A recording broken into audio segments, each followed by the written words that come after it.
Hey, what is up guys? Welcome back to the channel and welcome back to finally updated money glitches and guides as of update 1.25. Now I've been away from a while, but I've kind of been in a grinding mood for any update that kind of might come along. So, you know, what better time than to cover something like this? This is a glitched Ford GT40.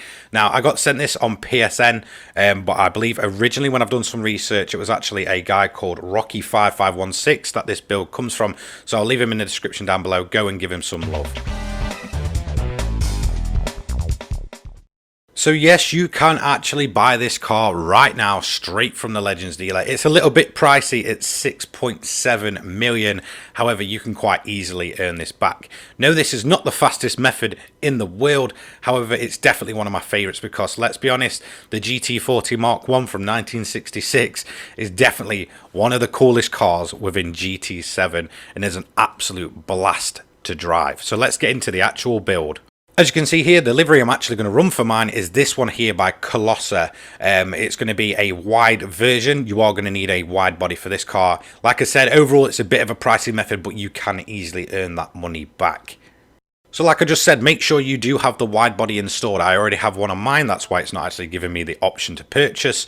In terms of your wheels, you want to go to the standard wheels, keep them at 15-inch standard size.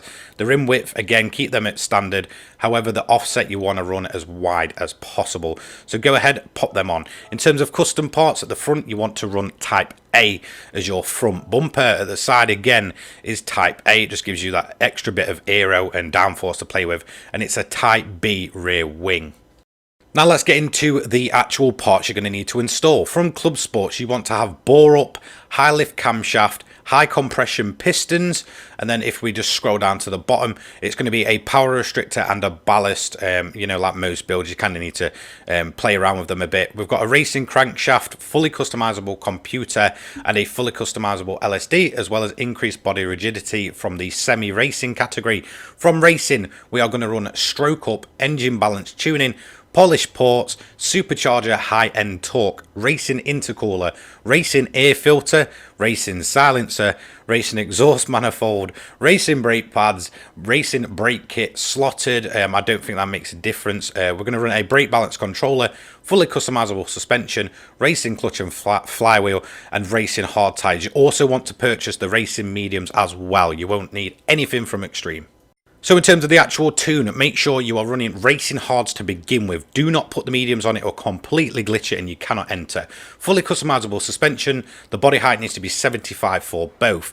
Anti-roll bar, again, 4 for both. Damping ratio compression, 30 for both. Expansions, 40 for both. Natural frequencies, 2.50, 2.70. 0 for the bottom two. A fully customizable differential set to 10, 40, 20. The ballast and stuff like that, as you can see up here, is 16, 48, and then we're not power restricting this build at all. The transmission, keep as normal. Fully customizable ECU.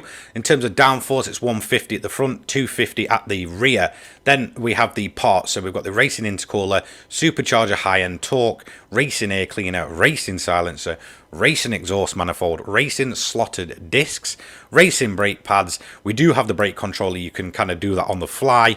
And then up here we have the racing clutch and flywheel. Before we get to what I like to call perma mods, so we have bore up, and then we have stroke up, engine balance tuning, polished ports, high lift camshaft, racing crankshaft, high compression pistons, and increased body rigidity. Feel free to pause at any moment. I'm just giving you a brief overview. So if it wasn't obvious already, you're going to head into Asia, as this is a under 600 pp build. You're going to go over to Tokyo Expressway in Japan, which is even better currently for making money. It's going to be the World Touring Car 600. Go ahead and enter that, and that's all you need to do. Okay, so in terms of actually running the engine and kind of, you know, fuel mixers and stuff like that, I do actually recommend putting the brake bias to either -2 or +2. You'll kind of get a feeling for yourself what you want it at. I do recommend putting 1 on the traction control. This is because these early few laps, this car is absolutely horrendous in the wet, but obviously that's because we're running racing hard tyres, or essentially slick tyres in wet conditions or into conditions. In terms of running power on the main straight, you want to run max power. Then you actually want to turn the engine down as you kind of get around turn 1. You can wall ride at Tokyo now without actually taking damage. However, it's not the best strategy for this car, just trust me on that. Because of the gearing and obviously running the standard gearbox, it only has a 4-speed manual, so the gears are actually very, very long and dragged out, so you don't actually carry much speed through, unlike when you kind of run something like the Lancia and such. Yeah, it's very kind of, not great with the wall riding.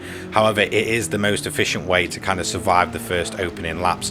That's because this car is absolutely horrendous on lap 1 before, like most glitch builds, it really improving from lap 2 onwards, and then once you get to lap 4 you're pretty much running in dry conditions. So I do actually recommend laps kind of 1 to 3 when you're kind of in that survival stage. Just ride the walls as much as you need to, don't kind of worry about it, you can get away with it, there's no wall riding penalties or anything like that. Essentially you just full Ross Chastain in it, because that is currently one of the better ways to get around Tokyo. I do not recommend doing it throughout the whole race though, because you'll actually be slower by riding the walls after lap 3.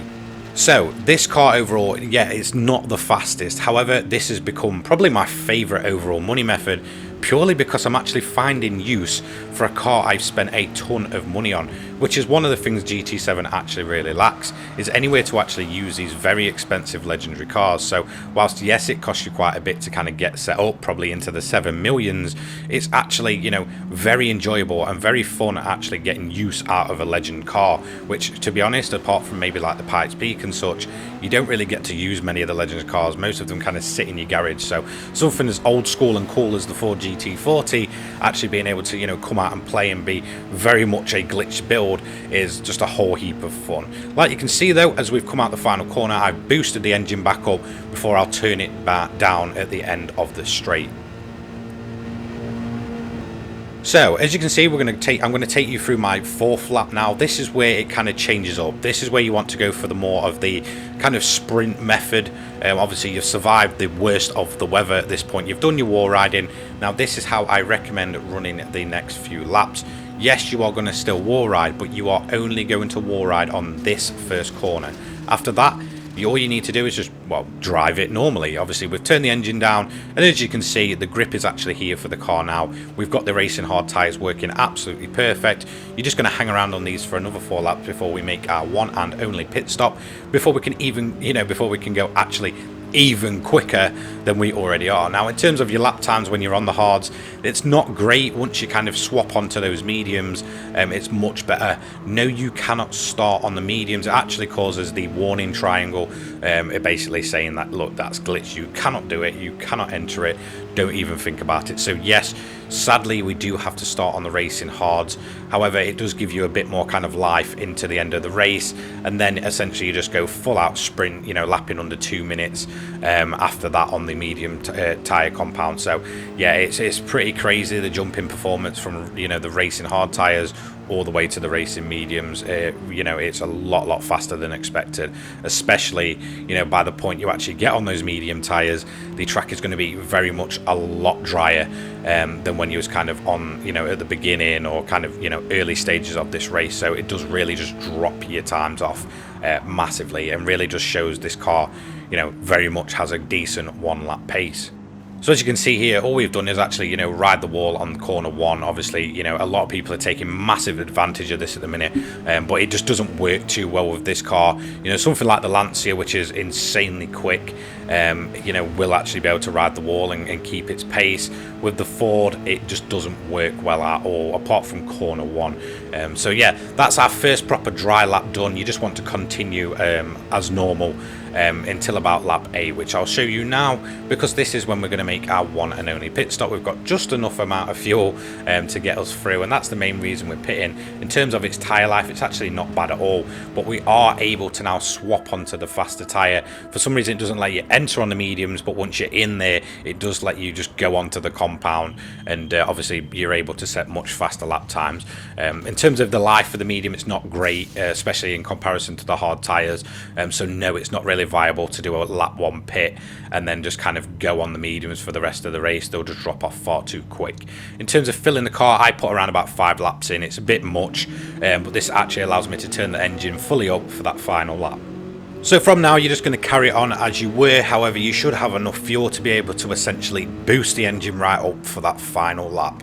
So we're going to round up the final corner here, the final lap, and yes, we are a bit off the pace. I actually did have a bit of an off, obviously not included it, so it did massively nuke my time. Now this was actually my first go at this. Since then, I've just noticed I've been becoming more and more comfortable with this car.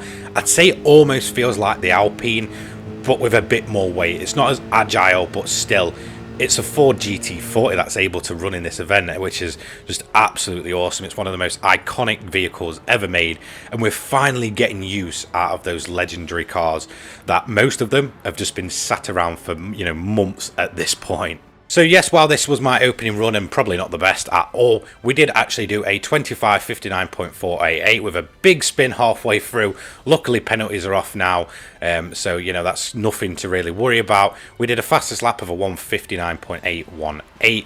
Overall, in around about 25 minutes, you're going to net yourself 825,000 credits. Nice and easy for this method, especially now those wall riding and barrier penalties are completely gone. So that's going to be it for today's video. I just thought, you know, look, I'm being asked so much to make money guide builds, so, you know, look, here we are. Yes, once the next update comes out, I'll just massively crack down and focus on, you know, money grinding and such. I'm starting to find it a bit more refreshing now. You know, I've took around a good, you know, good few months really properly away from it. So I am planning to, you know, hit the ground running once we get the next update, and things probably change like usual. Another money guide coming tomorrow. That'll actually be my personal favourite currently in GT7, which might surprise a lot of you, and some of you may have actually missed it, so you don't want to miss that one.